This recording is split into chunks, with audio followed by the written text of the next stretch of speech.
All right, on today's episode, we're going to talk about money, one of their, five pillars of a passion-filled marriage. So, um, money is a huge stress in a lot of marriages, and it is the leading cause of divorce, pure and simple. And I think that just goes because people don't communicate about it. Right? They come into a marriage and don't tell each other what they have for debt, and they don't know how to get out of debt, and just puts a lot of stress and secrets and takes the passion out of the marriage and doesn't make it very fun. No, and it's just a big stress. I mean, in my first marriage, we fought about money a lot. In my first marriage, we went into bankruptcy. So that's always fun. Yeah, I guess. I don't know. Yeah, so it's stressful just fighting about money all the time and always having money problems, I guess. No matter how much money we made, we always had money problems. So it wasn't until we learned how to manage it, even after we were married, we didn't manage it very good in the beginning. And it wasn't until we figured out how to manage it correctly that our marriage kind of went to that next level. Well, and then God blessed us too with more money. Right. That's the funny thing. So it's really not. That's the one thing we learned in our when we were going through Financial Peace University from Dave Ramsey. That's what he talks about is that it's not our money to manage. We're just managing God's money, right? Mm-hmm. So once that was told to me like that, I never really thought of it. But once that happened, it kind of switched something in me that I was not managing what he was giving me correctly by anywhere close. Right. So, yeah. And money stats. Well, so money is a big problem in the US. I don't know, probably throughout the world, but so research shows that 77% of American households have at least some type of debt. So that includes their mortgages. So a lot of people, that probably have that one debt, but most households have more than just a mortgage debt. That could be credit cards or auto loans or student loans. I mean, like a lot of people have student loans, right? So, we have $14.96 trillion of debt in the US from the households. So from credit cards to student loans. Not the government debt. No, just not government debt. Personal. That's our debt, right, in the United States. Right. Citizen debt. Citizen debt. There you go. So that's crazy. $14 trillion. That is crazy. So it is a big problem for most people. How many people live paycheck to paycheck? 80%. 8 out of 10 people, if they don't get a paycheck, it's something that they aren't going to be able to make their bills. 8 out of 10. That is a lot. Mm-hmm. A lot of people. And there's a lot of, and that's just not people in the poverty level, right? That's people that are making $100,000, $200,000 a year. Right.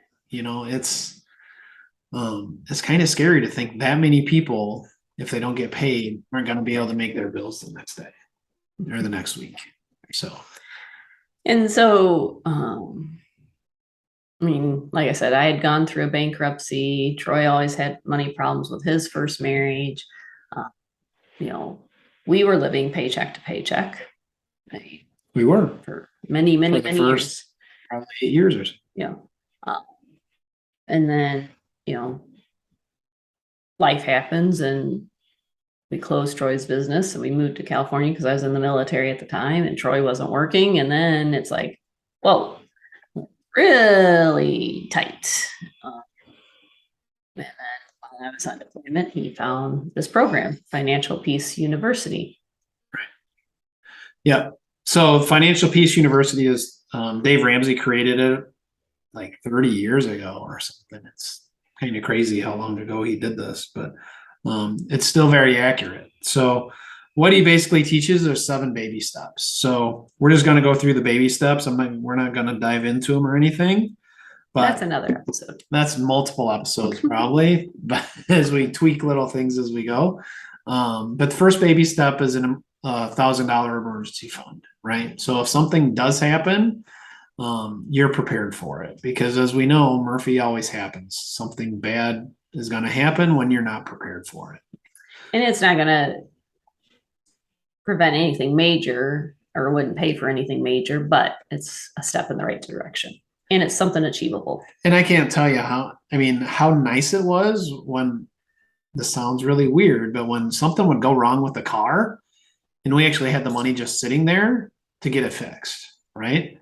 Like a few $100s or whatever, it was like, oh yeah, just go ahead and fix it, because we had the money and we had it budgeted and saved and all that kind of stuff too. But so baby step 2 is pay off all debt except the house using the debt snowball. So the debt snowball is something Dave Ramsey teaches. It's different than most people because it's not interest rate based or anything. It's you pay off what you can pay off as quick as you can pay it off. So you start with the littlest amount, and then you take that payment and put it towards the next amount, right, and keep going. Again, it's a different way of thinking for most people, but the nice thing is you get that reinforcement. Oh, I can do this, right? I paid this one off. Oh, I can do this. I paid this one off in 3 months, so you get that positive reinforcement that you can do it. And that's the biggest reason he does it that way. Yeah. And it works. It does. Yeah. We know it works. So baby step 3 is 3 to 6 months of your household income. Or expenses. That's right. Yeah. Expenses. Yeah. In a fully funded emergency fund. So if you do lose your job, you have 3 to 6 months worth of expenses covered, so you can find the job that you want to get to and all that kind of stuff and not be stressed. Right. Baby steps 4, 5, and 6 you do as one step basically, but baby step 4 is investing 15% of your household income into a retirement fund. Baby step 5 is funding your kids' college fund. If you want to. And baby step 6 is paying off the home early. Okay. If you don't have a home and you want to buy one, then that's right after baby step 3, but before 4, you save up for a down payment and then get your house. 15-year mortgage. Right. Yeah. Fixed. Yes. Yeah. So that's where we're at. We're in baby steps 4, 5, and 6. So really 4 and 6, because we were really bad with money with our other kids, so it's not fair that this one. We're mean parents. This one gets the benefit, right? So she's got to pay for her own. So we're mean parents. We make them pay for their own. Yeah, that's why we she had to study so hard, is to try to get some scholarships and stuff, hopefully. So, yeah. But and then baby step 7 is build wealth and give. So you've got everything paid off. Once you have everything you paid off, you can give like you never knew was possible. So, and that's one thing we noticed over the last couple of years is if there's something that comes up that we want to give to, we work it into the budget and we just give to it. Right. And it's really a cool feeling, and it's really neat to be able to do that. Whereas before, money was always a struggle, and no matter how much we made, we didn't have money just to give to somebody. Right.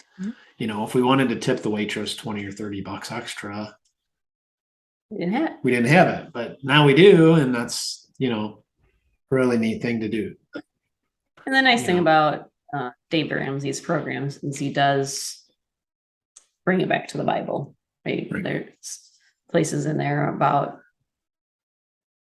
Proverbs about, not being a slave to the lender. Right. Borrower is slave to the lender. Right. And being good stewards of God's resources and things like that. So it really resonated with us, went along in the line with what we believed in. It's a good program. We recommend it. Yeah, for sure. It took us 4.5 years to get debt free. That's a pretty scary amount, but most people won't have that big of an amount, because I doubt most people close down a business. So, but then got emergency fund, and now we're just working the other ones, which is not as exciting than paying off debt. I don't know. I kind of like it. I mean, you don't get those rewards like when I paid off this credit card. You don't get those rewards, or I paid off my student loans, or which didn't excite me as much as you wanted. No, I would have thought you would have been really excited about that one, but you weren't. You don't get those rewards, but just the availability and the opportunities that are there now, I think is way cooler than paying off debt. So it is, but it was just nice to say that one's done. Check. That one's done. Now we just have one big check. Yeah. But that'll be coming. It's coming. So, yep. Patience. Yeah. Consistency. So, I mean, managing money is about communication too, right? So you guys have to talk to each other. It can't just be one person that's doing this, right? So one thing Dave also talks about is free spirits and nerds. So there's naturally one person in the household that likes doing the money and likes the numbers. And then there's one person in the household that's more of a spender. And, I think I need that, or I actually want that, or whatever. So, we lucked out, I guess, because we both have some free spirit, or I have some free spirit in me, but I'm still more on the nerdy side.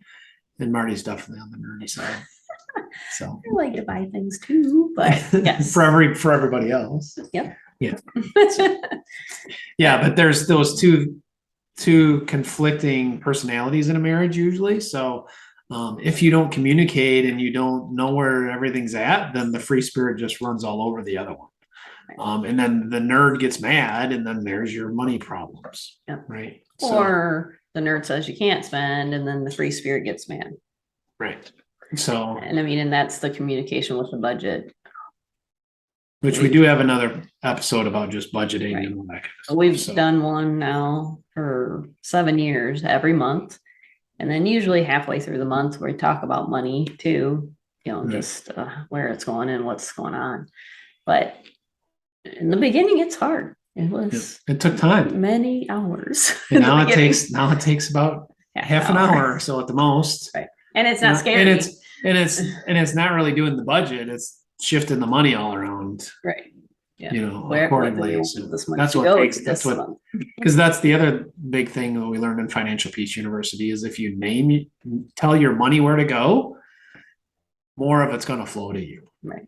You're not like, right. And that was one of our big problems in the beginning of our marriage was, where'd all our money go? Right. We made all this money. Where did it go? Yeah. And once we started telling it where to go, we knew where it went, and we were okay with that. So,